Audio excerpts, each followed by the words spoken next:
Voici encore un exercice de transfert sur le chapitre des suites numériques. Cette fois-ci, on vous dit qu'on injecte dans le sang d'un malade une dose de 3,5 mg par litre d'un certain médicament M, et on suppose que ce médicament va se répartir instantanément dans le sang et qu'il est ensuite éliminé de manière progressive. On souhaite étudier la concentration du médicament en fonction du temps, et on a remarqué qu'une heure après injection, la concentration avait diminué de 35% et qu'elle continue à diminuer de 35% d'heure en heure. On estime que le médicament est totalement éliminé lorsque la concentration devient inférieure à 0,5 mg par litre. Et on vous demande après combien d'heures pouvons-nous considérer que le médicament est totalement éliminé s'il n'y avait pas de seconde injection ou d'injection supplémentaire.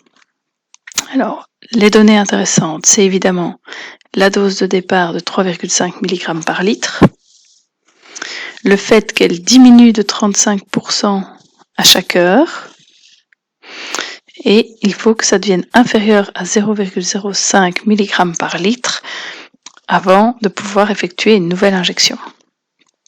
Bien, donc le premier terme, je vais faire le choix ici de l'appeler U0, puisque c'est vraiment la dose initiale qui est fixée, et j'aimerais surtout donner après une heure, donc en U1, la nouvelle concentration de ce médicament dans le sang. Donc U1, ce sera après une heure.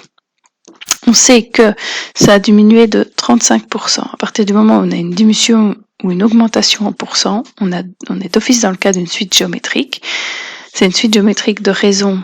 Si je perds 35% d'heure en heure, en fait, je conserve 65% du terme précédent, que je réécris sous forme décimale, donc 0,65.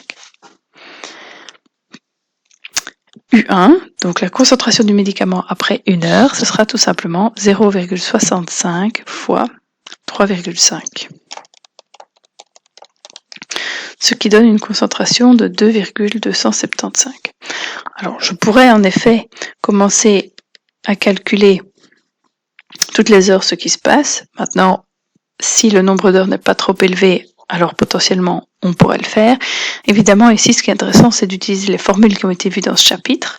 Et donc de manière générale, je peux exprimer le nème terme sous la forme 0,65 exposant n fois 3,5.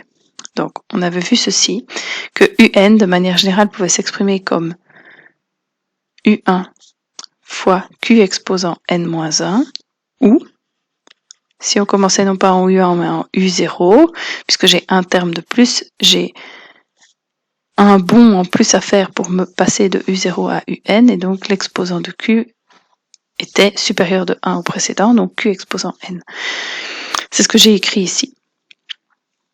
3,5 c'est mon U0, fois la raison 0,65 exposant n, puisque j'ai n termes entre U0 et UN. Très bien. Nous, ce qu'on aimerait voir maintenant, c'est quand est-ce que, c'est la question, 0,65 exposant n fois 3,5 deviendra inférieur à 0,05 de manière à savoir après combien d'heures on va pouvoir faire l'injection. Pour ça, on se rend dans, par exemple, le menu table de notre calculatrice, on tape cette fonction 0,65 exposant x fois 3,5. On paramètre bien notre table. Quand c'est fait, on l'affiche. On constate que U0 donc, est égal à 3,5. On trouve U1 égal à 2,275. U2, 1,4787. On voit que ça diminue, mais ça diminue en fait de moins en moins vite.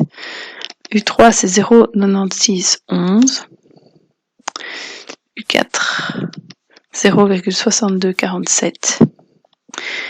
Et U5, on passe à 0,4061. Bon, ça diminue de moins en moins vite. On est encore loin de notre 0,05 mg par litre. Bon, je vais avancer un petit peu plus vite sur ma calculatrice. On constate qu'en U10, on arrive à 0,0471 et U11, 0,0306. En fait, j'aurais dû m'arrêter plus tôt, puisqu'en U9, on est à 0,0724. Et donc, le passage qui nous intéresse, il est ici.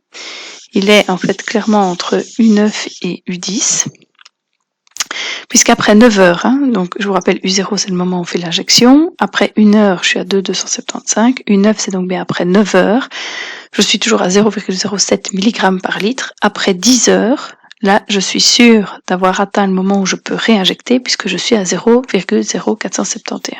Donc en conclusion, il faut attendre 10 heures pour refaire une injection de médicaments.